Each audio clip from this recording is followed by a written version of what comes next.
Good morning प्यारे student, आप सभी का स्वागत है हमारे यूट्यूब चैनल लेट्स डिस्कस में। प्यारे स्टूडेंट, जैसा कि स्क्रीन पर देख रहे हैं, आज हम डिस्कस करने जा रहे हैं क्लास 10th का विषय हमारा विज्ञान होगा, जो कि वर्कशीट नंबर 28 है और ये 13 सितंबर 2021 के लिए है। तो प्यारे स्टूडेंट, आज भी हमारा चैप्टर धातु और अधातु कंटिन्यू है। तो चलिए हम इसे प्रॉपर वे में स्टार्ट करते हैं। और डियर स्टूडेंट, आज का जो वर्कशीट है बहुत ही इम्पोर्टेंट है, ठीक है, वेरी वेरी इम्पोर्टेंट है, जो कि रिएक्टिविटी सीरीज दिया हुआ है और आपको इसे याद कर लेना है, राइट। तो चलिए हम स्टार्ट करते हैं। धातु की अम्लों के साथ अभिक्रिया करता है, यानी धातु जब तनु अम्ल यानी कह सकते हैं हाइड्रोक्लोरिक अम्ल के साथ अभिक्रिया करता है तो लवण और हाइड्रोजन धातु अम्ल के साथ क्रिया करके लवण और हाइड्रोजन गैस देता है, ठीक है। जैसे देखिए सोडियम है, जब हाइड्रोक्लोरिक अम्ल यानी तनु अम्ल के साथ अभिक्रिया करता है तो सोडियम क्लोराइड और हाइड्रोजन गैस देता है, यानी Zn और Cl जब रिएक्शन करता है तो ZnCl2 और प्लस क्या जिंक क्लोराइड और प्लस हाइड्रोजन गैस देता है, ठीक है। तो ये आपको याद रखना है, जब भी इस तरह से रिएक्शन पूछेगा, जब धातु और तनु अम्ल के साथ जब रिएक्शन करता है तो क्या बनाता है, तो लवण प्लस हाइड्रोजन बनाता है, आपको ऐसे याद रखना है। कॉपर तनु अम्ल के साथ हाइड्रोक्लोरिक एसिड का अभिक्रिया है तो नहीं करता है, यानी कॉपर तनु अम्ल जो है ना, ठीक है, इसके साथ जो है ना अभिक्रिया नहीं करता है। जैसे देखिए तांबा है और ये जस्ता है और ये मैग्नीशियम है, ठीक है, तांबा है, जस्ता है और मैग्नीशियम है। जब कोई धातु नाइट्रिक अम्ल के साथ अभिक्रिया करती है तो हाइड्रोजन गैस उत्सर्जित होती है। जब नाइट्रिक अम्ल के साथ अभिक्रिया करेगा तो क्या होगा, हाइड्रोजन गैस उत्सर्जित होगा। ऐसा इसलिए है क्योंकि HNO3 एक प्रबल ऑक्सीकारक है, यानी हाइड्रोजन या धातु है जो ये नाइट्रिक अम्ल है, एक प्रबल ऑक्सीकारक है, ठीक है, ऑक्सीकारक जिसमें ऑक्सीजन का जुड़ना होता है, ठीक है, ऑक्सीजन का जुड़ना होता है। यह H2O यानी हाइड्रोजन को ऑक्सीकृत करके जल में परिवर्तित कर देता है और वह स्वयं नाइट्रोजन के किसी ऑक्साइड उत्पादित को पानी में और स्वयं किसी भी नाइट्रोजन ऑक्साइड N2O, NO और NO2 nitrogen dioxide nitrous oxide है, ठीक है, में अपचयित हो जाता है। लेकिन मैग्नीशियम जो है ना डियर स्टूडेंट, मैग्नीशियम जिसका Mg केमिकल फार्मूला है मैंगनीज Mn, अति तनु HNO3 के साथ अभिक्रिया करके H2 गैस उत्सर्जित करता है। तो आप देखिए यहाँ भी जो है ना, इससे पहले भी हमने जो पढ़ा उसमें भी हाइड्रोजन गैस उत्सर्जित कर रहा है, यहाँ भी हाइड्रोजन गैस उत्सर्जित कर रहा है। तो जब मैग्नीशियम HNO3 के साथ अभिक्रिया कर रहा था MgNO3 का हाल2 और प्लस हाइड्रोजन गैस दे रहा है, ठीक है। Mn जब HNO3 के साथ अभिक्रिया कर रहा है तो वही रिएक्शन फॉर्म हो रहा है, राइट। अब आपको देखना है डियर स्टूडेंट, यहाँ पे जो ना धातु अन्य धातु लवण के विलयन के साथ धातु कैसे अभिक्रिया करती है।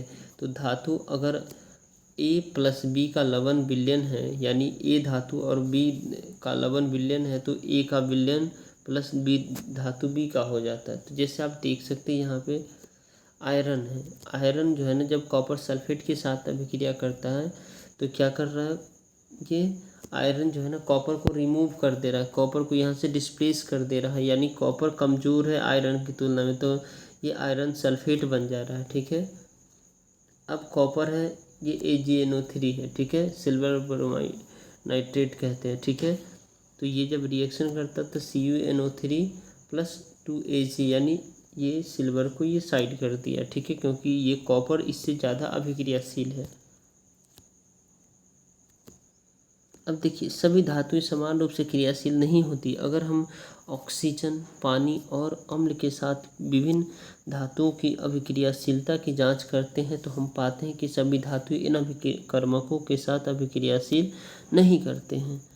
अब इसी में देखेंगे डियर स्टूडेंट, यहाँ पे आपको जो है ना एक दिखेगा जो कॉर्क है, ये आपको लोहे की कील है, ठीक है, ये लोहे की कील है। तो इसमें एक जो रिएक्शन बना है, देखिए जैसे आयरन जब कॉपर सल्फेट के साथ रिएक्शन कर रहा है तो आयरन सल्फेट और कॉपर अलग हो जा रहा है, ठीक है। तो इसी रिएक्शंस को इसमें अच्छे से दिखाया गया है। ये आपके बुक से लिया गया है, आप बुक में इसे साफ क्लियर देख सकते हैं। ठीक है, अब आइए यहाँ पे देखिए सक्रिय श्रेणी क्या है। ये सक्रिय श्रेणी, सक्रिय श्रेणी वह सूची है जिसमें धातुओं की क्रियाशील को अवरोही क्रम में व्यवस्थित किया जाता है, यानी रिएक्टिविटी सीरीज है। ठीक है, जिसको आपको याद करना बहुत ही ज़रूरी है और यहाँ से क्वेश्चंस बनते हैं आपके चैप्टर नंबर 2 से। ठीक है, जिसमें देखिए सबसे ज़्यादा जो है ना रिएक्टिव है पोटेशियम है, उसके बाद आपका सोडियम है, उसके बाद कैल्शियम है, उसके बाद मैग्नीशियम है, एल्युमिनियम है, जिंक है, आयरन है, पीबी यानी इसको लेड बोलते हैं, इसका लैटिन नाम होता है प्लम्बम, हाइड्रोजन है, कॉपर है, Hg यानी मरकरी है। ठीक है, Ag, ठीक है, सिल्वर और गोल्ड है। ठीक है, तो ये डियर स्टूडेंट ये हमारा ये देखिए ऊपर सबसे ज़्यादा है, यानी ये सारे जो है ना क्या है सबसे अधिक क्रियाशील है। ठीक है, अब और ये घटती हुई क्रम में है, ये सबसे कम क्रियाशील है, यानी ये धातुएं क्या करेगी, इसको क्या करेगी यहाँ से, यहाँ पे अगर ये चली जाएगी तो इसको रिमूव कर देगी। ठीक है, तो आपको ये बता दें जैसे कि यहाँ देखिए यहाँ पे, ठीक है डियर स्टूडेंट, यहाँ जैसे तांबा है। ठीक है, यह तांबा है, मैग्नीशियम है। ठीक है, यहाँ पे तांबा है, मैग्नीशियम है, जस्ता है, या फिर आप ऐसे भी ले सकते हैं, एक प्रखनली है। ठीक है, ठीक है, इसमें जो है ना आपका जैसे Cu+,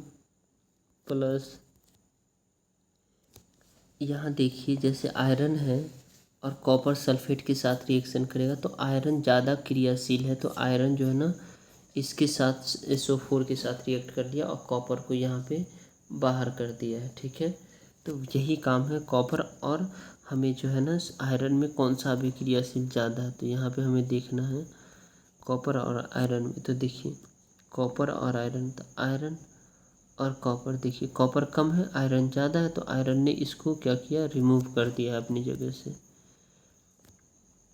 अब देखिए मैग्नीशियम से सीसा तक की धातुएं अम्ल के साथ अभिक्रिया करती है और कॉपरों से सोने तक की धातुएं सामान्य परिस्थितियों में किसी अन्य धातु के साथ अभिक्रिया नहीं करती है।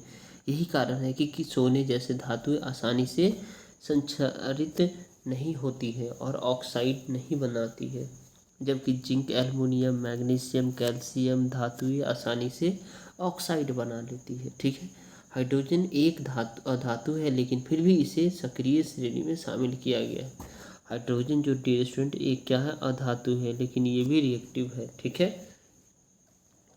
यह धातु की सक्रियता की तुलना करने में सहायता करता है। अब नेक्स्ट देखेंगे डियर स्टूडेंट, इसमें बेहद ही आसान से सारे प्रश्न हैं।